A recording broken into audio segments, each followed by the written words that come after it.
Ini sudah ada yang gabung dengan kita. Kita coba on airin. Halo, selamat malam dengan siapa nih? Malam.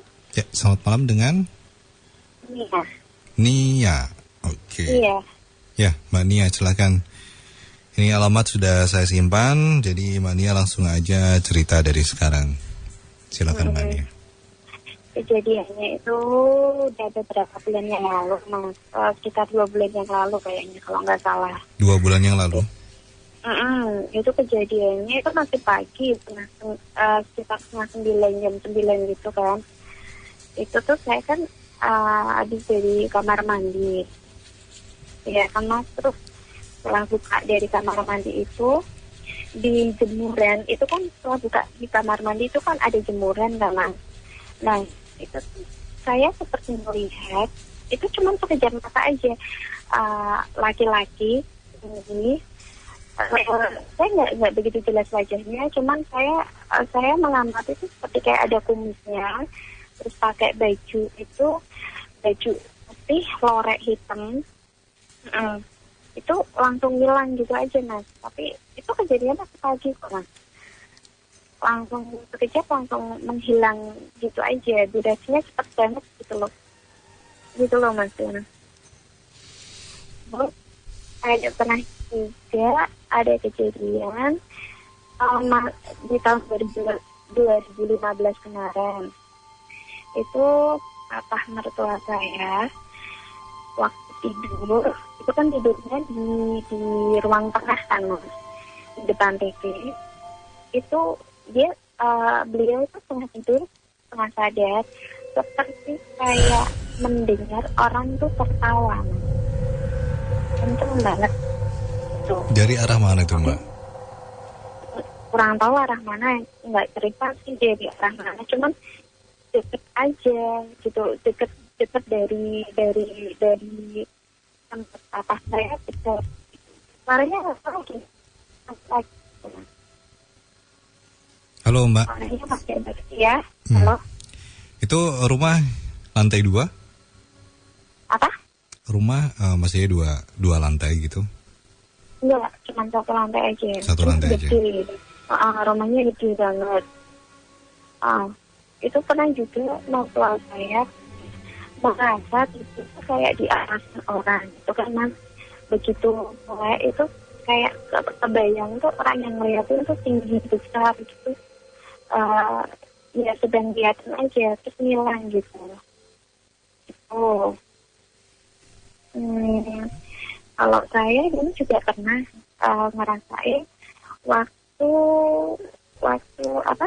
suami saya pergi ke luar kota, saya sama anak saya di kamar sekitar jam 1:30 itu masih bulan Ramadan, tahun 2012-an ya, nggak salah. Itu tuh penting kamar saya seperti ada yang ngelemparin batu kecil-kecil gitu, Mas. Terus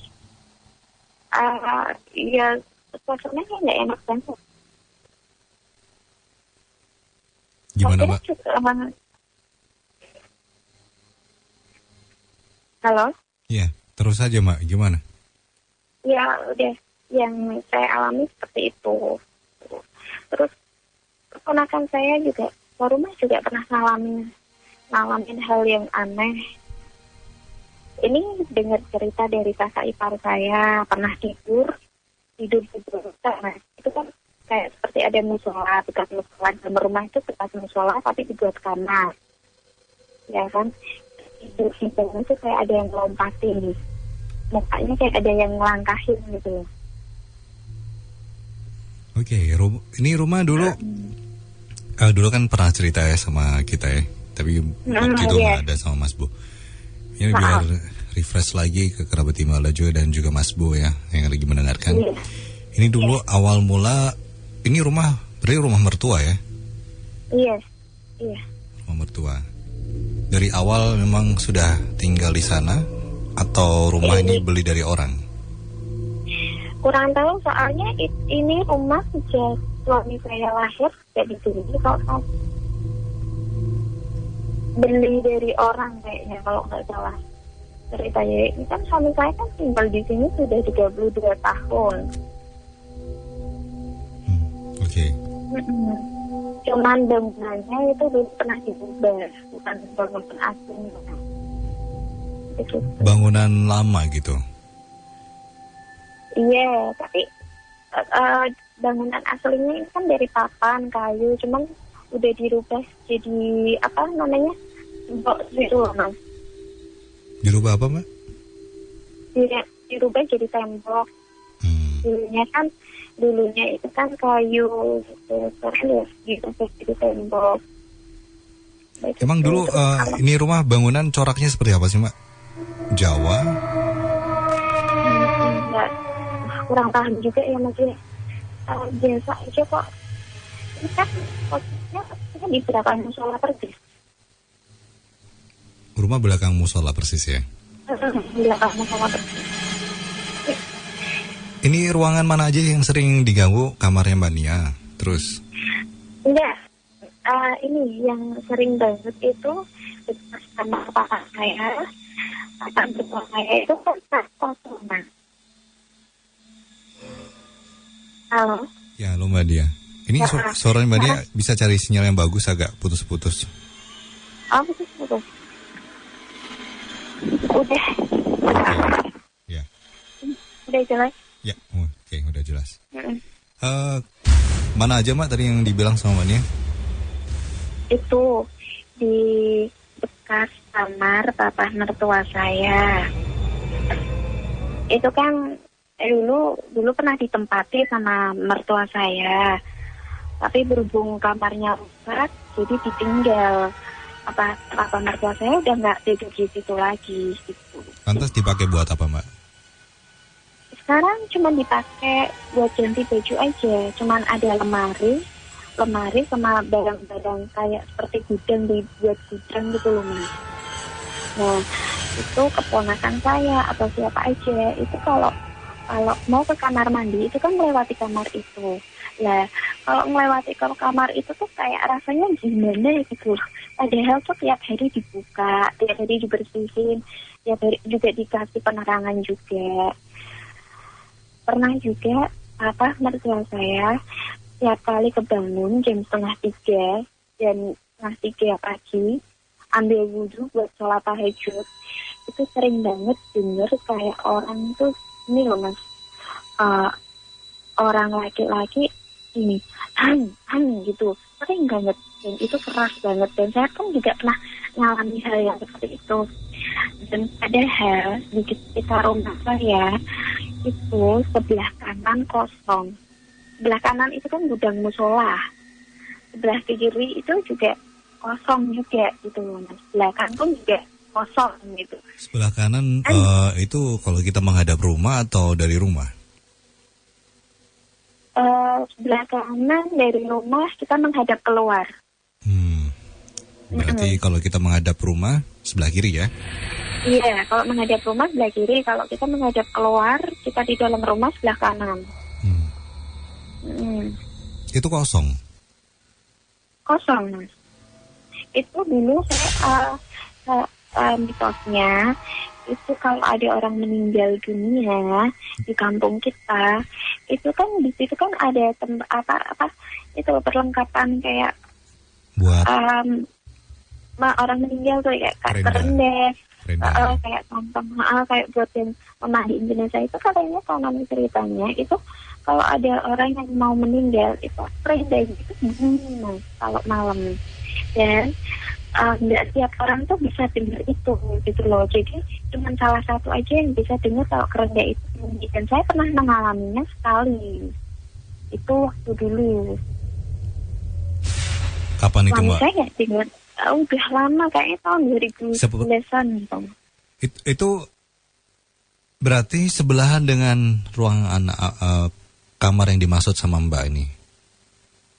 Iya, itu kan panjang banget, Mas. Jadi dari luar sampai dari belakang itu tetap sebelahan.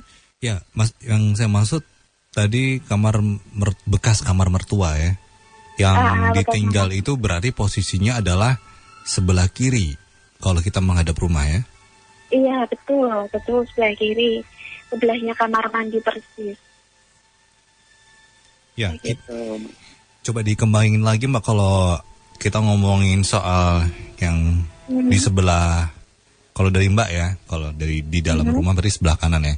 Sebelah kanan itu, sebelah kanan rumah itu tadi Mbak bilang adalah tempat untuk buat kerenda. Penyimpanan. Tapi sekarang udah nggak ada.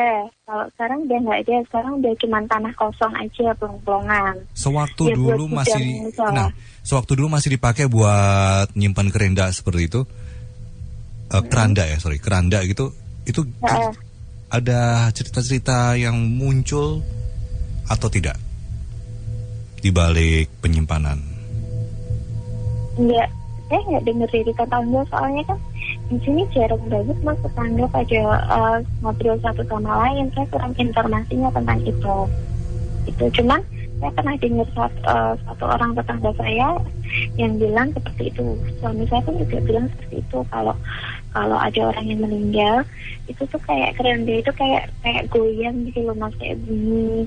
Tapi itu nggak semua orang bisa dengar keranda itu tuh bunyi, cuman orang-orang tertentu aja gitu loh. Seperti siapa aja yang dengar siapa Mbak? Almarhum tetangga saya dulu pernah dengar. Terus saya juga pernah mengalaminya sekali tahun 2011 gitu. Itu yang mendengar almarhum itu rumahnya nggak jauh dari keranda itu? Iya betul. Jadi rumahnya itu rumah saya, terus gudang musola, terus sebelahnya lagi itu rumah almarhum tetangga saya yang dengar itu, gitu.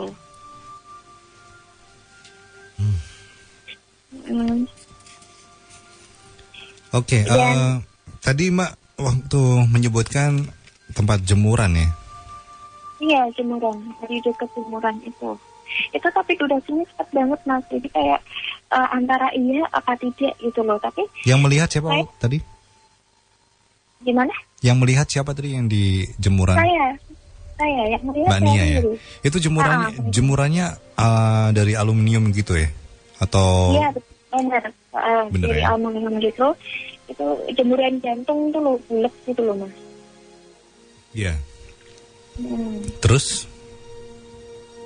Melihatnya seperti apa Mbak? Dari awal bisa dijelasin lagi? Nggak ngerti sama. Itu kan jam 8:30. Sepi kan, rumah keadaan sepi. Terus saya kan kamar mandi. Habis dari kamar mandi saya buka pintu itu langsung di depan saya tuh itu kan jemuran itu. Kayak ada bapak-bapak tua tinggi mas, perawakannya tinggi, gagah gitu kan, kayak ada kumisnya, terus pakai baju putih, lorek hitam itu. Tapi itu antara saya yakin apa tidak gitu loh, di antara dan iya apa enggak gitu loh. Cuma durasinya cepet banget. Cuma saya inget banget wajahnya tuh nggak begitu jelas, cuma saya inget kumisnya tuh ada gitu loh, kayak ada kumisnya. Kaget saya. Kalau suami saya itu anak kecil nah. Yang dilihat suami? Enggak di jemuran, di kamar saya. Jadi suami saya melihat, kakak saya melihat juga, cuman di waktu yang berbeda gitu. Kalau suami saya melihatnya ada anak kecil keluar di kamar saya, terus lari keluar. Itu sore itu mas, nggak malam. Kalau pas kakak saya kurang tahu itu waktunya kapan, cuman pernah melihat juga anak kecil perempuan di sini. Anak kecil perempuan. Ini yang melihat suami sama kakak ipar saya. Seringkali kalau melihat anak kecil perempuan ini di mana nih Mbak? Dari kamar lari keluar. Dari kamar tempatnya Mbak Nia? Yang sekarang, yang sekarang emang berarti dulu pernah nggak di sana? Di mana mas? Tadi Mbak bilang tempat kamar yang sekarang, berarti dulu sebelum di situ pernah di kamar yang mana gitu? Enggak pernah. Saya dari awal di sini di kamar ini. Begitu. Tadi yang melihat suami sama kakak ipar, tapi waktunya berbeda. So, waktu yang berbeda. di tempat di kamarnya Mbak Nia ya? Iya, di kamar. Atau kalau kakak iparnya Mbak Nia ngelihatnya di mana waktu anak kecil itu berlarian? Dulu kan sebelum saya menikah dengan suami saya, kamar ini kan ditempati kakak saya.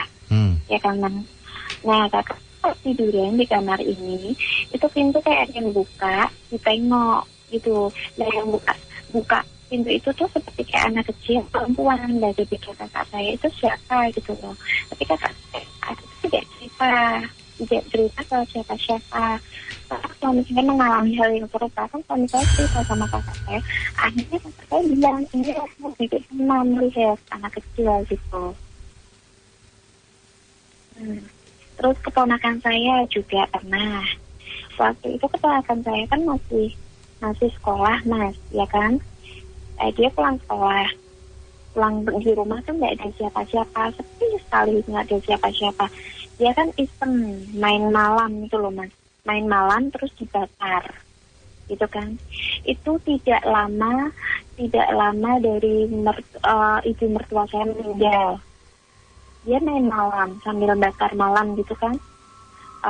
Dia tuh kayak ada suara yang menyerupai ibu mertua saya menasehati bahwa jangan main api di dalam rumah gitu. Dia kaget. Neneknya dia kan sudah meninggal, tapi kenapa suaranya kok ada gitu loh. Dia keluar langsung lari. Jadi di rumah ini meninggal udah lama Mbak? Dari tahun 2008. Tahun 2008. Ini kejadian kapan Mbak yang mendengarkan suara yang orang sudah meninggal itu? Tahun 2009, kalau 2009 akhir kayaknya. Jadi selang setahun ya? Iya, selang setahun. Oke, kejadiannya seperti gimana Mbak tadi? Iya, dia kan iseng main malam dibakar pakai api. Terus dia tuh kayak ada yang menasehati, suaranya itu menyerupai neneknya dia yang meninggal itu, bilang jangan main api di dalam rumah gitu, sambil memanggil nama keponakan suami saya itu. Terus dia langsung lari keluar, nggak berani masuk begitu. Kira-kira begitu ceritanya, Mas Bro. Jadi keponakan langsung cerita waktu itu juga sama Mbak, sama suami? Sama yang lain. Saya cuma dapat cerita setelah itu. Jadi lumayan banyak ya di sana ya. Nah, untuk yang tadi Mbak sempat bilang ada yang ngelempar. Lempar batu kecil-kecil gitu loh, Mas. Di atas di atas genteng saya tuh kayak merutuki gitu loh, Mas. Lutuk. Nah, terus kayak anak kecil dilempar lagi lutuk gitu. Padahal nggak ada orang di sebelah kan, juga gudang kan, nggak mungkin orang itu di gudang gitu. Waktu itu saya masih punya anak satu. Anak saya yang pertama itu masih kecil, usia berapa ya, setahun kayaknya, nggak salah.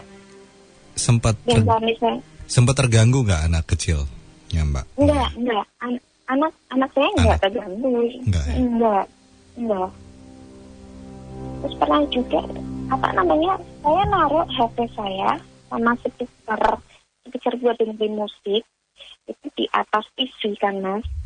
Nah, TV kan dalam keadaan mati, HP juga dalam keadaan mati kan. Kalau itu pun jatuh, kalau speaker sama HP saya jatuh, itu kan tentunya ada kayak getaran apa-apa dari TV mungkin, apa dari mana gitu kan. Nah, dalam keadaan TV saya mati, kenapa speaker saya itu bisa jatuh ke bawah gitu loh, Mas. Dan itu jatuhnya di sebelah tempat saya tidur, dan anehnya saya nggak dengar speaker itu tuh jatuh. Tadinya saya baru tahu kalau speaker itu tuh dari bawah, hanya di sebelah saya persis, dan anak saya pun juga tidur di situ juga. Anehnya kok nggak ada yang dengar speaker itu jatuh gitu. Itu begitu, Mas tuh. Mas Bu, Mas Doni, gimana Mas Bu? Mas Doni, Mas Bu ada di sini. Mbak Nia, ini sekarang posisi nelfon kita sendirian?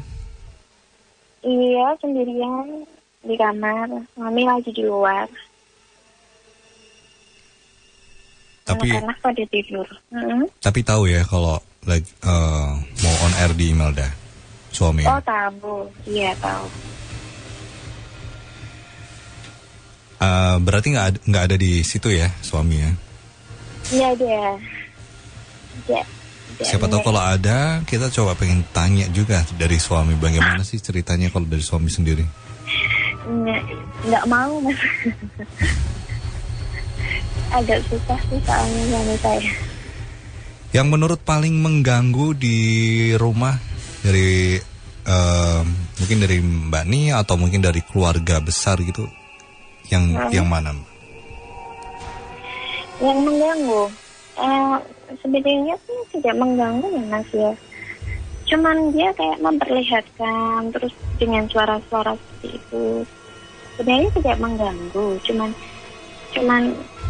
ya kita kayak didengerin suara-suara yang aneh gitu sama apa kayak bayangan-bayangan. Saya juga pernah melihat apa kayak seperti orang buka pintu itu kalau mau ke kamar mandi itu kan harus buka pintu tengah dulu, ya kan Mas? Nah saya kayak seperti melihat keponakan saya dari kamar mandi mau masuk itu buka pintu gitu. Nah setelah saya melihat ke depan, ternyata keponakan saya di depan. Terus siapa yang buka pintu? Sering banget terjadi seperti itu. Bukan saya aja, tapi dari keponakan-keponakan yang merasa seperti kayak ada orang menyerupai siapa gitu. Padahal orangnya tidak ada. Begitu. Mas Bo, mungkin dari sini Mas Bo udah menyelesaikan ilustrasinya dan langsung bisa komentarin apa yang disampaikan dari Mbak Nia. Silakan. Iya, ini nuwun sewu buat Mbak Nia ya. Suaranya nggak jelas Mas. Halo Mbak Nia. Halo. Iya. Dengar ya? Dengar Mas Bo ya? Iya. Oke. Iya. Ini nuwun sewu buat Mbak Nia. Oke, silakan. Ini nuwun sewu. Mbak Nia, nun saya kalau kita mau masuk ke kamar ya Mas, Mbak ya, mau ke kamar itu di sebelah kiri itu sebenarnya ada lukisan atau gambar atau apa Mbak? Nun saya. Yang di sebelah kiri, sebelah mana sih Mas? Jadinya kalau kita mau masuk ke kamar yang tadinya ada semacam kayak ngetuk-ngetuk atau apa itu tadi? Yang mana sih Mas? Ini saya ada di luar. Di gambar yang mana sih Mas? Bukan gambar yang mana, dalam arti tadi pada waktu panjenengan cerita tadi. Kan kayak ada apa anak kecil keluar dari kamar apa tadi? Iya. Ya. Itu nun saya sebelah kiri kalau kita mau masuk ke kamar, jadi depan kita pintu sebelah kiri itu apa Mbak? Ini kayak lafalan Quran Mas. Bentuknya memanjang ya Mbak ya? Dalam arti Bentuknya agak besar, jadi mungkin ukuran 50 kali 80 gitu ya. Oke. Kayak lafal Quran gitu, benar. Ya, itu ada apa figurannya keemasan gitu Mbak ya? Iya benar langsung. Figurannya keemasan ya, dengan figura pinggiran besar ya? Iya, itu lafal surat Yasin. Iya benar.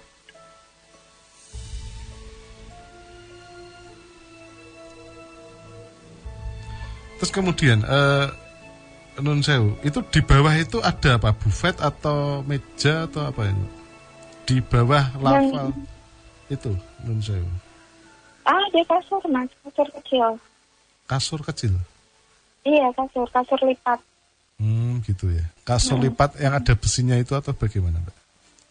Bukan, kasur lipat biasa. Di bawah tulisan itu, di bawah tulisan lafal itu? Itu kayak ada tumpukan baju setrikaan gitu. Ada mejanya Mbak? Nggak ada mejanya di dekat pintu malah di meja dispenser. Meja dispenser berarti nun sewu sebelah kiri lafal itu kemudian meja dispenser sebelah kanan gitu atau bagaimana? Iya benar. Sebelah kanan ya, oke. Dispenser biasa ya Mbak ya? Iya dispenser biasa Mas. Oke. kursi mejanya agak tinggi gitu ya Mbak ya? Mejanya rendah Mas, nggak begitu tinggi sekali. Sama sedengkul saya. Ini di sini saya ada beberapa gambar di sini Mbak ya. Jadinya ada satu. Ini memang kalau kita lihat, kalau nanti panjenengan lihat gambarnya, ini anak kecil dengan rambut panjang, tapi Nun Sewu ini kok ini ya. Yang saya ini, kalau di bayangan saya ada anak kecil, Nun Sewu melempari pintu kamar panjenengan ya. Terus kemudian ini Nun Sewu kalau di sini memang di bayangan saya dia tidak pakai baju Mbak. Jadi panjangnya itu sebahu, agak turun sedikit, dengan kuping itu Nun Sewu kayak kalau panjenengan lihat film Star Trek gitu ya, agak sedikit lancip ya. Apanya Mas? Kupingnya dari anak itu. Oh, iya. Jadi dia di gambaran saya di sini dia duduk terus kemudian sambil melempari itu ya. Terus kemudian di sini ada Nun Sewu, ada satu orang tua dengan alat bantu berjalan kayak Nun Sewu. Kalau panjenengan bukan teken, jadinya kayak apa ya, kayak untuk orang stroke terus kemudian bantu untuk kayak ada ngerti ya? Kayak ada kaki 4 itu kan Mas? Iya, betul sekali. Yang jalannya di ke depan itu kan? Ya, di ke depan betul. kayak kursi gitu ya, kan? Kayak kursi gitu, terus dengan memakai daster kembang-kembang di situ dengan rambut perempuan dengan rambut sebahu. Masya Allah, saya pernah mimpi itu Mas. Ya ini di sini dan itu di dekat dispenser. Jadinya kalau kita mau masuk itu jadi di dekat dispenser. Ya saya gambarkan di sini seperti itu. Terus kemudian pada waktu di jemuran Mbak, selain ada jemuran bunder ya, bunder dengan banyak cantolannya, terus ada jemuran dari aluminium yang dibuka itu Mbak, ada Mbak? Jemuran besar ya, oke. Sebelahnya persis dan itu berada di pojok ya Mbak ya? Iya benar Mas. Oke, ini saya gambarkan sini di pojok, maksudnya saya perjelaskan gambarnya. Dan Nun Sewu ada satu orang tua memang pada waktu itu Nun Sewu di terbuka Mbak, jadinya tembok agak tinggi tapi kanunya terbuka. Benar Mas, iya agak terbuka gitu. Agak terbuka ya, oke. Ya, setengahnya agak terbuka gitu. Ya, jadinya misalnya contoh kita keluar terus ada tembok besar terus atasnya terbuka gitu ya Mbak ya. Jadinya di belakang. Jadi kalau saya bayangkan itu di belakang sebelah kiri ya, kalau di bayangan saya sebelah kiri ya, belakang sebelah kiri ya itu ya. Jemuran itu. Belakang sebelah kiri benar. Ya ini Nun Sewu memang bisa dikatakan ini ada satu bentuk interaksi dari makhluk astral ya, dalam arti bukan berarti terus kemudian mengganggu, tidak. Bisa dikatakan memang Nun Sewu sebelumnya dekat dengan sungai enggak Mbak Nun Sewu? Bisa dikatakan melewati jembatan gitu pada waktu mau masuk ke rumah panjenengan gitu Nun Sewu? Bukan seperti jembatan sih Mas, itu kan kayak ada selokan tapi besar gitu. Oh gitu ya. Selokan tapi Terus berada itu di samping rumah atau di belakang rumah itu Mbak Nun Sewu? Yang itu selokannya itu di sebelah kiri mau masuk kampung itu Mas. Oh gitu ya, dekat dengan rumah panjenengan Nun Sewu? Dekat sekitar jaraknya sekitar 2 rumah dari rumah. 2 rumah ya, kira-kira mungkin 50 atau 100 meter ya dari itu ya. Iya. Oke, ada pohon apa Mbak di depan Mbak Nun Sewu? Pohon. Iya. Tidak ada pohon nih Mas. Plong-plong. Dalam arti bukan berarti di rumah panjenengan. Jadinya tidak jauh dari jembatan atau apa situ yang tadi selokan itu, ada pohon apa Mbak? Begitu masuk. Itu pohon mangga. Pohon mangga, okay. Pohon mangga tapi besar banget, itu punya tetangga. Jadinya kalau kita bayangkan mau masuk ke rumah panjenengan itu berarti sebelah kiri ya Mbak ya? Iya, sebelah kiri, betul. Ya, memang itu adanya satu interaksi makhluk astral yang di sini juga sudah saya sketsakan di sini, dan ini bisa dikatakan bukan berarti terus kemudian menteror atau ini enggak ya. Jadinya bentuk satu interaksi aja, karena memang Nun Sewu, sebelumnya saya juga mau tanya, dekat dengan gedung tua enggak Mbak Nun Sewu? Banyak banget gedung tua Mas di sini. Jadi gedung tuh kayak terbengkalai itu banyak banget. Di depan kan kayak ada ruko-ruko yang nggak dihuni gitu. Gitu ya. Gitu. Ya, karena memang ini bisa dikatakan adanya memang ada dalam bentuk memang makhluk asal yang bisa dikatakan makhluk asal yang sebenarnya sudah lama di situ. Ada juga yang bisa dikatakan kalau saya bilang begini, adanya satu kejadian masa lalu yang bisa dikatakan ditangkap oleh alam terus kemudian kayak di-replay untuk diproyeksikan lagi. Seperti itu. Kalau bahasa saya mengatakan seperti itu. Jadinya menurut saya seperti orang dengan jadinya kalau saya bayangkan itu orangnya ini ya kayak pakai selimut rumah sakit yang putih hitam itu ya. Seperti itu dengan lengan panjang gitu aja. Iya. Oke. Benar-benar. Ya, seperti itu ya. Dan memang seperti itu ya, adanya satu kejadian lalu yang memang tertangkap oleh alam terus kemudian diproyeksikan lagi. Dan ini menurut saya memang seperti itu adanya Mbak, dalam arti bukan berarti terus kemudian mengganggu untuk mencelakakan ataupun enggak. Kalau menurut saya memang bentuk interaksi aja. Ya, seperti itu Mbak. Di kamar saya yang ada yang sosok makhluk astral itu cuma ada di kamar saya. Yang itu kan ada kamar yang lain kan Mas. Terutama di kamar papa saya. Kamar papa saya yang sekarang udah nggak dipakai itu gimana Mas? Ya, soalnya mereka kan. Iya, lalu gimana Mbak? Iya, soalnya kan di rumah ini itu kan sebelum masuk ke kamar mandi itu kan melewati tempat bekas kamar papa mertua saya. Berarti modelnya kayak lorong gitu ya Mbak ya? Iya, lorong terus kemudian kamar sebelah kiri gitu ya? Iya, kamar sebelah kiri gitu. Ya, sebenarnya sih saya lebih tertarik di belakang ya Mbak ya, saya belakang. Di belakang itu bisa dikatakan nun sewu, penerangan kurang begitu terang ya Mbak ya, untuk di belakang rumah. Kurang begitu terang benar. Okay. Ya, Mas. Mungkin kalau boleh saya saran mungkin agak sedikit diganti ya, supaya agak sedikit terang nih Mbak ya. Oke. Mungkin cukup itu komentar saya Mbak situ. Mbak Nia. Mbak Nia ya, oke. Oke, Mbak Nia, terima kasih sudah gabung dengan kita di Nightmare on Diary.com. Iya, terima kasih Mas. Selamat malam. Malam.